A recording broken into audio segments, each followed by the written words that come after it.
Oke, jadi Nikita Mirzani itu diduga ngamuk di kantor polisi karena anaknya Laura atau Loli kabur dari rumah aman, guys.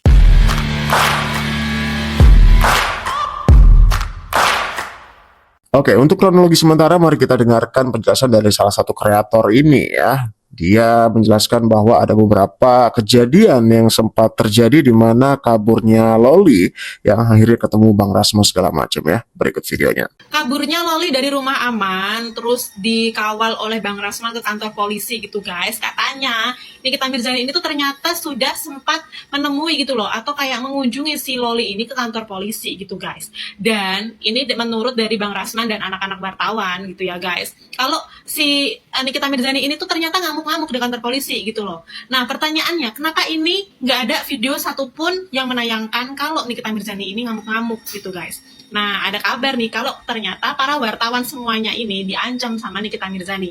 Kalau misalnya berani mengupload video-video yang semalam itu gitu guys, bakalan berurusan sama Nikita Mirzani atau bakalan dilaporin ke polisi guys. Nah, katanya semalam tuh Nikita Mirzani ngamuk sama Rasman dan istrinya gitu ya guys. Bahkan terjadi kayak pemukulan gitu.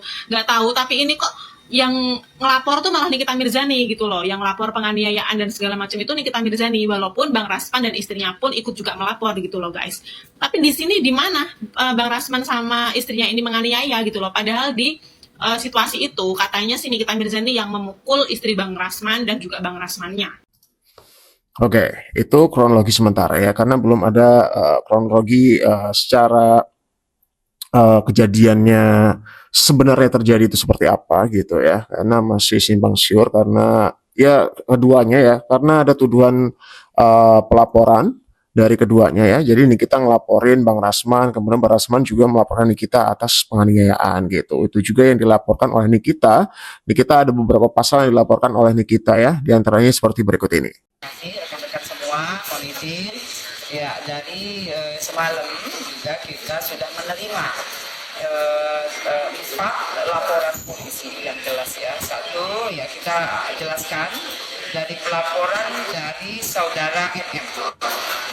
Saudara NM tanggal 10 Januari 2025, pelapor adalah NM, kemudian yang menjadi korban adalah NM, LM, mohon maaf, jadi korban adalah NM, LM, terlapor adalah RAN. Ya. Kemudian waktu kejadian hari Kamis tanggal 9 Januari 2025 sekiranya jam 22.30. Tempat kejadian adalah di Polres Metro Jakarta Selatan. Kemudian pasal yang diterapkan di sini adalah pasal 76 F junto 83, kemudian pasal 328 junto 330 KUHP, yaitu tentang penculikan, diduga ada penculikan, ya itu yang dilaporkan oleh NM. Kemudian lanjut untuk laporan berikutnya, apa itu dulu? Lanjut. Ada pertanyaan? Lanjut aja. Kemudian laporan berikutnya, laporan polisi 105. Pelapornya adalah NM, terlapor adalah RAN dan AS. Ya, terjadi Jumat tanggal 10 Januari 2025 sekira jam 2.40 dini hari di Polres Metro Jakarta Selatan. Kemudian pasal yang diterapkan di sini yaitu 351 KUHP. Jadi memang kejadian, kalau nggak salah kejadian perkaranya ya, adanya pengeroyokan atau penganiayaan yang dilaporkan sejauh ini terjadi di Polres Metro juga gitu kalau nggak salah ya, karena Loli itu dibawa ke Polres Metro gitu ya. Nanti kita akan bahas kronologi gimana Loli itu bisa kabur gitu ya, gimana caranya dia bisa kabur dari rumah aman yang harusnya yaitu rumah aman gitu ya, safe house gitu. Kenapa bisa sampai kecolongan dan bisa kabur gitu. Atau 170 KUHP, ya, ancaman 5 tahun. Lanjut. Ya, kalau ini terkait penganiayaan dan pengeroyokan terhadap RM yang dilakukan, yang diduga oleh RAN dan AS. ya. AS itu istrinya Bang Rasman ya guys gitu. Karena Nikita itu juga mengakui adanya pengeroyokan yang dilakukan oleh mereka. Katanya ya itu dugaan gitu. Kemudian Bang Rasman sendiri juga melaporkan dengan tuduhan penganiayaan yang dilakukan oleh NM kepada Ran gitu ya. Makin panjang sih ini. Kemudian di laporan polisi di 106 pelapor adalah LF ya. Kemudian terlapor adalah MB. Yang terjadi di Polres Metro Jakarta Selatan Jumat tanggal 10 Januari sekira jam 4.20. Kemudian kasus yang dilaporkan adalah 335 KUHP atau perbuatan tidak menyenangkan berupa ancaman ya, ancaman yang diduga, sekali lagi diduga ancaman yang dilakukan oleh terlapor ya. Lanjut. Nah ini yang jadi pertanyaan nih LP ketiga ini ya. Dugaan pasal 335 KUHP tentang dugaan perbuatan tidak menyenangkan, yaitu ancaman dengan pelapor LM, terlapor MB. Siapa itu Well kira-kira tuh ya kan? Oke deh, lanjut dulu. Ya, kemudian laporan 104 pelapor adalah Ran. Lanjut Ini adalah laporan untuk NM tadi ya dari Ran gitu, yang terakhir ini. Oke, ya cukup disayangkan ya, bahkan netizen itu berbondong-bondong bikin VT ya, menyayangkan tindakan yang dilakukan oleh Laura atau Loli ini ya gitu. Gimana lo? Kenapa bisa sama Bang Rasman? Bang gimana bang? Loli keluar atau? Loli keluar dari rumah aman. kabur ke betah, disatuin sama open BO sama orang gila sama orang HIV. Coba siapa juga yang mau disatuin sama orang begitu? Masa sih di sana di ini? Iya, mau coba silakan. Jadi kamu tadi keluarnya dari rumah aman jam berapa? Sekarang pun dia nggak pernah ketemu gitu loh. Jadi dari situ aja kan ngomongnya nggak bisa dipercaya. Dari yang dia bilang dia menjanjikan 5M aja tapi tak tiba-tiba dia pura-pura lupa ingatan aja, dengan cara seperti itu aja kalian juga bisa lah langsung mengambil keputusan. Nah, ini banyak dinotis oleh warganet juga, di mana Loli mengetahui taruhan 5M yang dilakukan oleh ibunya beberapa waktu lalu gitu.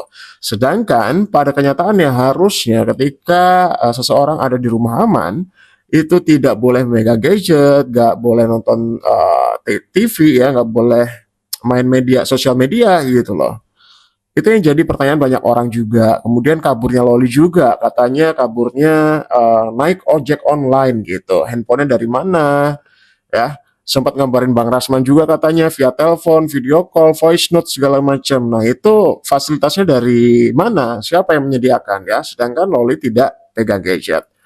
Untuk uang pun, uang makannya Loli setiap harinya, setiap bulannya, kebutuhan Loli ya dari pengakuan yang dilakukan oleh ibunya, yang disampaikan oleh ibunya beberapa waktu lalu juga, memang uang itu dititipkan oleh petugas yang ada di rumah aman itu atau di safe house itu, jadi tidak dipegang secara pribadi oleh Loli gitu.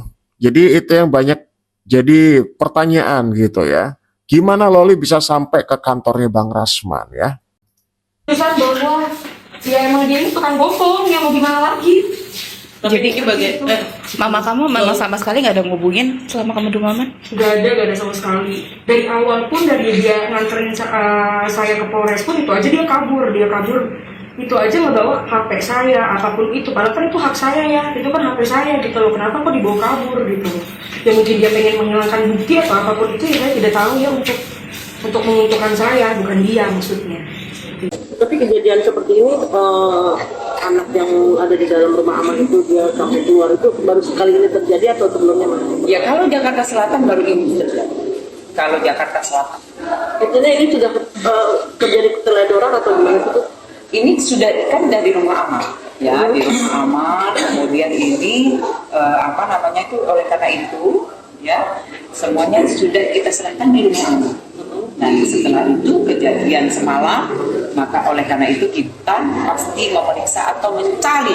Oke, kita akan masuk kepada kronologi proses keganjilan juga ya di balik kaburnya Loli dari rumah aman gitu guys. Oke, kita mulai dari sini. Nah, rumah aman sendiri atau safe house ini ya, itu dibangun berdasarkan hukum, undang-undang, peraturan pemerintah gitu. Jadi tujuan dan SOP-nya itu jelas ya.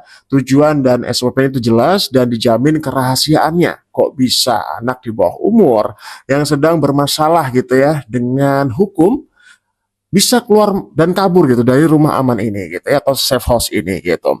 Jadi patut diselidiki nih. Nah, kita masuk ke kronologinya. Ada beberapa poin keganjilan Loli bisa sampai ke rumah, nggak ke rumah sih, kantornya Bang Rasman. Kemudian ditahan dulu di hotel. Baru Bang Rasman bawa Loli atau Laura ini ke Polres gitu ya. Nih, dari runtutan yang bisa aku bagikan ini, jadi proses diduga kaburnya Laura itu, yang pertama Laura izin ke puskesmas karena sakit, katanya awalnya. Kemudian sampai puskesmas dia izin ke WC. Nah, dari situlah dia kabur, katanya gitu ya. Lalu Laura pesan taksi online untuk ke kantor Bang Rasman. Sampai kantor Bang Rasman, Laura telepon Rasman gitu ya, karena kantornya kan tutup. Jadi Laura telepon Bang Rasman. Nah, yang jadi pertanyaan itu tuh, alat komunikasinya tuh dapat dari mana gitu ya. Setelah itu Rasman meminta Laura ke hotel terdekat dari kantornya ya, sudah aku bilang tadi. Kemudian kalau nggak salah Laura itu kabur dari 10.20, setengah 11, jam 22.30 ya, setengah 11. Kemudian Laura itu baru diantar ke Polres Metro Jakarta Selatan itu pada pukul 2 dini hari ya, 2 pagi gitu. Oke, jadi akhirnya Bang Rasman dan Laura itu ngobrol di hotel ya. Setelah itu Bang Rasman ajak Laura ke Polsek. Tiba-tiba di Polsek wartawan sudah banyak. Nah, keganjilan ini juga yang banyak dipertanyakan oleh beberapa warganet dan orang-orang yang ada di sosial media. Semuanya bagaimana wartawan itu, ya maksudnya jam 2 pagi wartawan mau ngeliput apa kalau nggak ada hal atau kejadian yang besar gitu ya. Ya paling-paling kalau kalian bisa lihat ya yang biasa live-live di aplikasi TokTok ya, beberapa wartawan yang sekarang lagi happening banget kan pada live gitu ya, nyari berita, mereka mantengin memang beberapa kasus-kasus di kantor polisi segala macam untuk melakukan live gitu ya. Paling jam 9.10 tuh udah kelar, udah pada bubar. Ini sampai jam 2 dini hari gitu. Jadi seolah-olah banyak yang berpikiran, jadi banyak yang mikir tuh kayaknya memang sudah direncanakan atau ada yang mengabari si pers atau wartawan ini untuk datang agar bisa meliput kejadian ini gitu. Walaupun kejadian ya katanya kan ada perkelahian ya atau pengeroyokan atau penganiayaan yang terjadi di kantor polisi tersebut ya. Jadi ada beberapa tayangan yang katanya nggak berani ditayangin oleh media ini karena ancaman dari NM juga ya gitu. Karena kalau sampai ditayangin akan berurusan sama nih kita. Itu kenapa nih sampai sekarang nggak ada video yang katanya dugaan perkelahian atau penganiayaan atau pengeroyokan tersebut gitu ya. Jadi ketika itu langsung kejadian itu di depan wartawan ya, kita lagi di poin ini. Di depan wartawan Laura langsung menghina ibunya gitu katanya ya. Ya tapi di beberapa video juga ada sih hinaannya sih lebih ya bilang ibunya bohong gitu sih, nggak yang menghina gimana-gimana gitu. Ibunya bohong, nggak pernah jenguk aku kok selama ini segala macam gitu. Dan Laura tahu alamat kantor Rasman katanya dari nonton TV gitu ya. Pada tepatnya adalah ketika, nah ini juga nih kok bisa Laura nonton TV gitu ya. Apakah itu disediakan aku juga nggak tahu sih. Kalau nggak salah sih harusnya nggak ada ya gitu.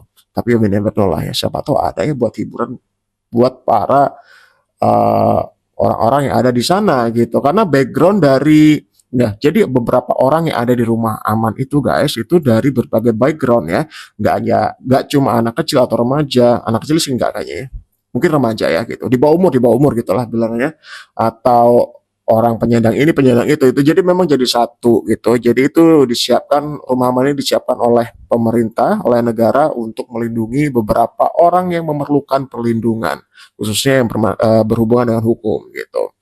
Jadi katanya Laura ini mengetahui kantor Bang Rasman dari tayangan televisi ketika Bang Rasman melakukan preskon. Jadi preskon yang dilakukan Bang Rasman ketika itu berarti juga ditonton oleh si Laura ini gitu. Jadi ada background di belakangnya Bang Rasman, tulisan alamat kantornya gitu. Dari situlah Laura berinisiatif untuk langsung ke kantornya Bang Rasman ketika kabur itu.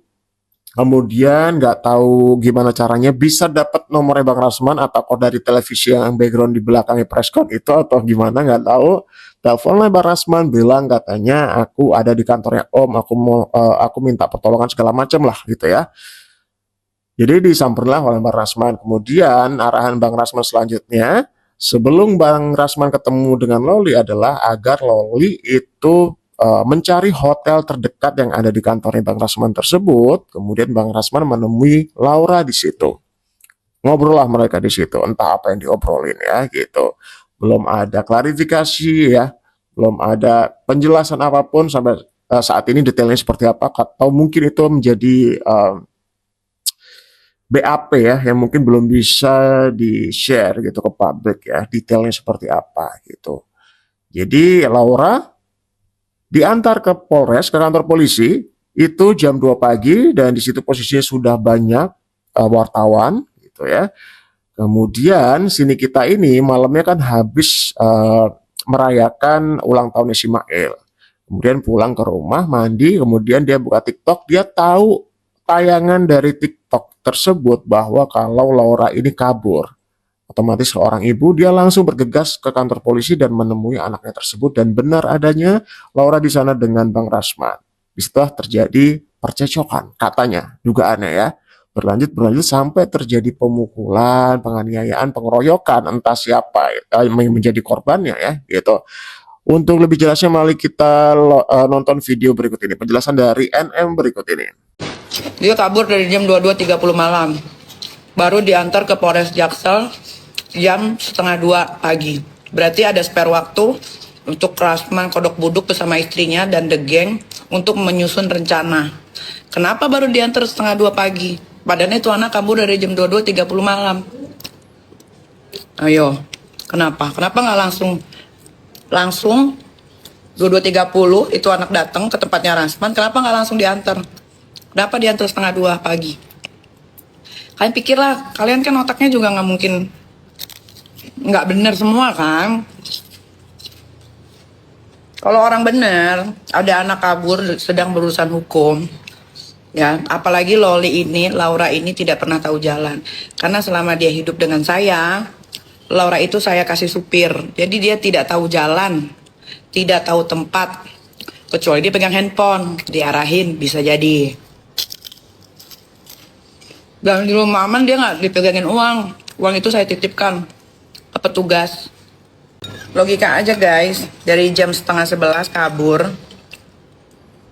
Tapi saya tidak diberitahukan sama sekali sebagai orang tua. Ya bapak-bapak. Malah taunya jam 2 pagi dini hari dari TikTok.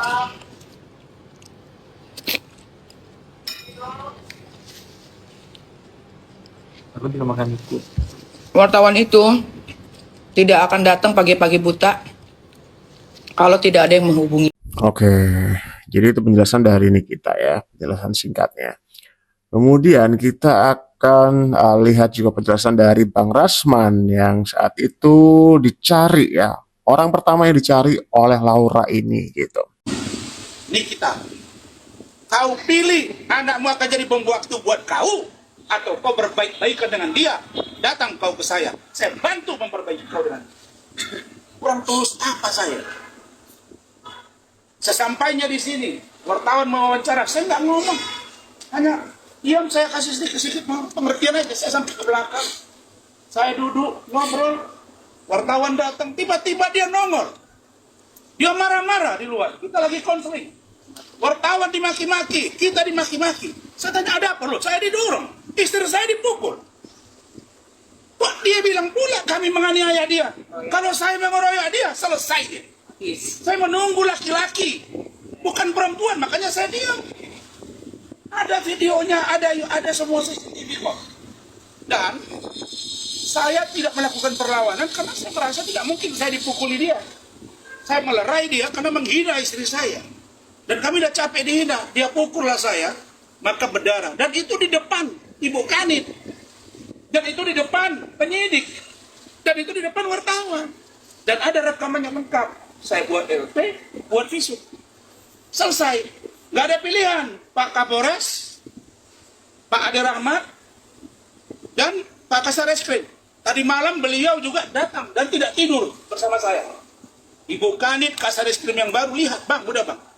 Abang buat visum, dia perintah anak gua buat visum. Saya tadinya berpikir ini apa sih kalau ini sebuah pengorbanan untuk kebaikan Loli.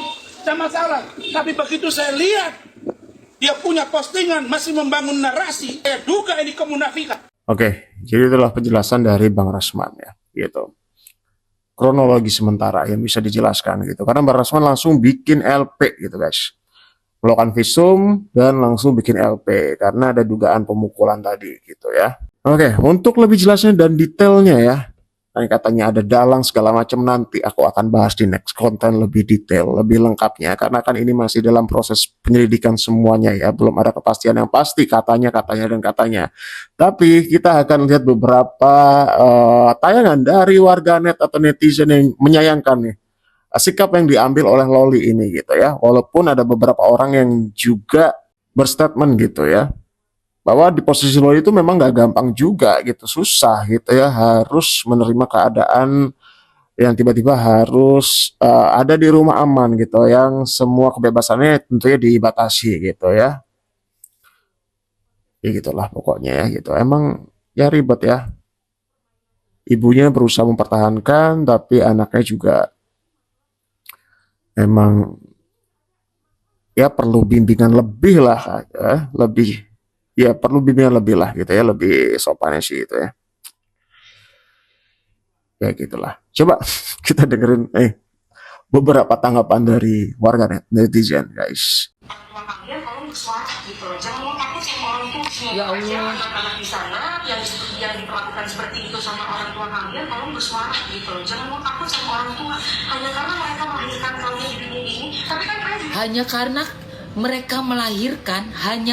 mereka melahirkan. Astagfirullah. Kamu pas bayi itu kamu bisa apa? Kamu digeletakin berhari-hari nggak dikasih air susu, nggak dipegang sama ibumu. Kamu nggak ada lagi di sini. Hanya karena melahirkan. Ibu-ibu yang meregang nyawa buat anaknya robek dari depan ke belakang dengan sekian banyak jahitan, kamu bilang cuma. Innalillahi wa inna ilaihi roji'un. Astagfirullahaladzim. Loli lu ngapa sih Loli? Lu ngapa sih ada-ada aja gebrakan lu Loli? Loli. Kalau aku ya jadi Nikita Mirzani pasti juga bakal ngamuk ya. Itu anak aku ya, si Laura Mirzani itu anak aku. Proses hukum masih berjalan. Kan semua bukti udah dimasukin ya kan. Semua saksi juga udah diperiksa. Tuh anak juga udah ngaku kalau dia udah enggak ya, menurut informasi yang dikeluarkan oleh si Rasman Nasution. Pertanyaannya, rumah aman. Aku sih bertanya-tanyanya sama rumah aman ya, karena aku pikir tuh rumah aman tuh dijaga ketat, terus benar-benar aman. Nah kalau kayak gini sih Laura Mirzani bisa kabur, benar nggak sih rumah aman itu aman? Laura, gua pikir setelah lo lama nggak muncul, lo itu akan muncul dengan Laura yang baru ya. Laura yang lebih dewasa, lebih tenang, lebih adem, lebih fokus kepada masa depan sendiri, dari karir, pendidikan, tujuannya apa gitu loh. Untuk mencapai karir seperti apa, gue pikir begitu Laura. Kita seneng ngedengernya. Tapi ini enggak Laura. Gue sampai kaget tau gak. Laura, kalau memang niat lu ingin bersatu dengan orang tua lu, jangan pernah mendengarkan omongan kanan kiri. Lo fokus kepada tujuan lo siapa. Kalau tujuan lo orang tua, lo fokus ke dia, fokus ke beliau. Karena apa? Tidak semua omongan itu Laura itu membuat lo semangat. Dan tidak semua orang itu suka dan mendukung lo bersatu sama orang tua lo. Jadi lo yang harus hati-hati. Karena lo sekarang lagi di apa ya? Jadi sorotan gitu loh. Karena mak lo kan juga, ya lo tau lah, mak lo juga ada beberapa yang tidak suka. Nah lo sebagai anak harus lebih tahu nih, ini orang nih seperti ini nih, apa tujuannya ke gua. Begitu Laura. Sejahat-jahatnya orang tua, apalagi ibu Laura, akan sakit kalau anaknya sengsara hidupnya, akan sakit kalau anaknya ngelawan. Bener, lo harus tahu itu. Ada lagi si Loli kabur ya. Udah tenang-tenang hidup, udah tenang-tenang FYP. Kabur Loli. Loli lagi. Jadi katanya Loli itu kabur dari rumah aman terus ke rumahnya si Rasman. Minta ngapain bibir gue? Ya elah, Habis makan kapur. sempet-sempetnya. Ke rumahnya si Rasman minta perlindungan, dia gak mau sama emaknya. Aduh, gregetan nih.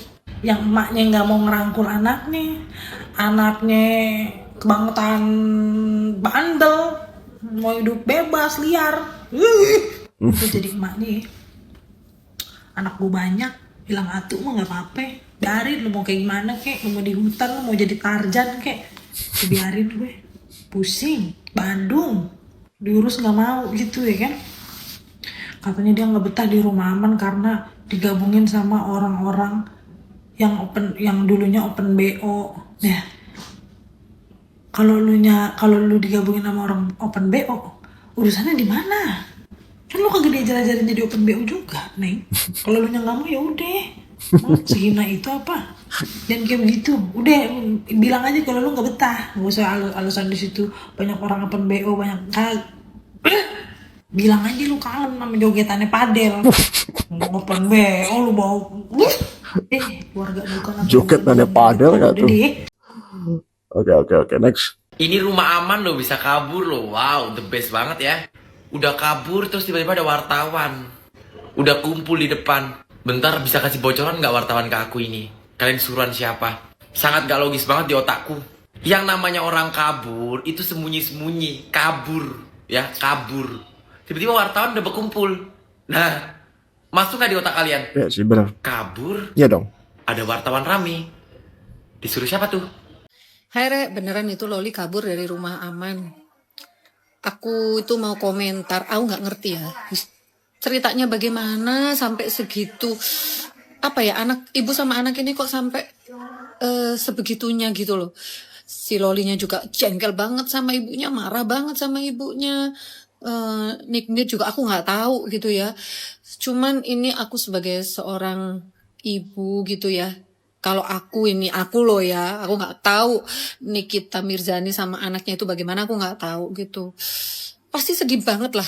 Aku sedih banget lah kalau anakku kayak gitu loh. Ya aku lebih mungkin juga, satu aku introspeksi diri, kedua ya sebelum terlambat, sebelum kayak Loli gini ngobrol gitu loh. Ini problemnya apa? Jujur sedih. Nikmir itu pasti sedih. Loli juga mungkin ini bentuk protes yang aku juga nggak tahu masalahnya apa gitu loh.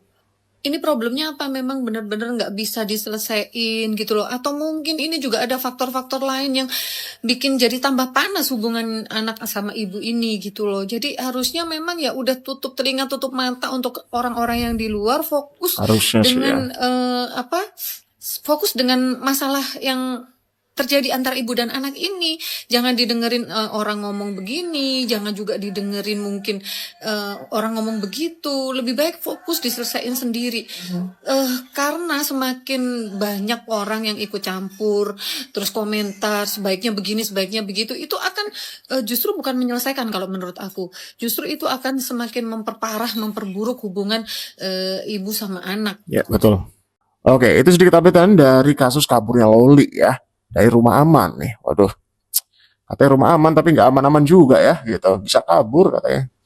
Nah, ya kalau kita bisa runtutin ya dari awal laporan atau permasalahan pelaporan si Fadel dulu deh, gitu ya, yang sampai sekarang belum ada kepastian nih, belum ada tindakan apapun gitu ya, masih pemanggilan dan pemanggilan aja gitu, nggak ada kepastian, belum ada kepastian ya gitu. Begitu juga yang disampaikan oleh Bang Hotman Paris berikut ini ya, sekalian menutup perjumpaan kita hari ini. Sampai jumpa di video selanjutnya. Bapak Kapolres dan Bapak Polisi penyidik kasus pengaduan dari Nikita Mirzani terkait dengan putrinya Loli. Pak Polisi, Pak Penyidik, Pak Kapolres, kalau memang terbukti kalau ya ada hubungan intim antara seorang laki-laki dewasa dengan anak di bawah umur, itu sudah merupakan tindak pidana. Kenapa belum ada penahanan? Sudah merupakan delik, bukan aduan malah. Ya, kalau ada hubungan intim antara laki-laki dewasa dengan cewek di bawah umur, walaupun mau sama mau, itu adalah tindak pidana.